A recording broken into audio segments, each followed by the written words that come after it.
Hello बच्चों, तो चलिए इस प्रश्न को पढ़ते हैं। रेखा y बराबर x के लंबवत तथा बिंदु 3,2 से जाने वाली रेखा का समीकरण है। तो यहाँ पर देखो, इन चारों विकल्पों में से सही विकल्प का चयन करना है। तो प्रश्न में आगे बढ़ने से पहले इस प्रश्न से संबंधित जो मुख्य उदाहरण है उसकी हम चर्चा कर लेते हैं। तो देखो, मुख्य उदाहरण क्या हो जाएगी, बिंदु x1, y1 से होकर जाने वाली तथा m प्रवणता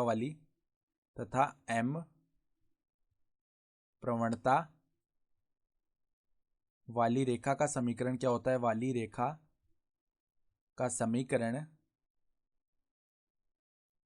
समीकरण देखो हम किस प्रकार से देते हैं, y माइनस y1 बराबर में m गुणा में x माइनस x1।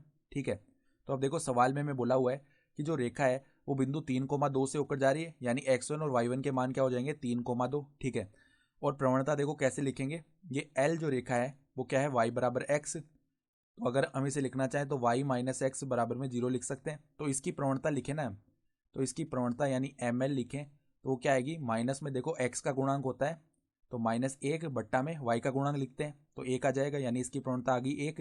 तो इसकी जो लंबवत रेखा आएगी ना, हम जानते हैं कि दो लंबवत रेखाओं की प्रवणताओं का गुणनफल जो है वो -1 होता है। तो हमें जो रेखा ज्ञात करनी है उसकी प्रवणता को अगर हम m बोल लें, गुणा में देखो ml, ये किसके बराबर आना चाहिए, -1 के बराबर। यानी m जो रेखा है ना वो किसके बराबर आएगी, मतलब उसकी प्रवणता किसके बराबर आ जाएगी, -1 बट्टा ml। तो -1 बट्टा में ml का मान 1 है, तो इसकी प्रवणता -1 आ चुकी है। तो अब देखो, हमें जिस रेखा का समीकरण याद करना है वो 3,2 से जा रही है और उसकी प्रवणता आ गई -1। तो देखो अगर उसका समीकरण लिखे ना तो y-2 बराबर में प्रवणता है -1, x-3, ये आएगा समीकरण। यानी y-2 बराबर -x प्लस में आ जाएगा 3।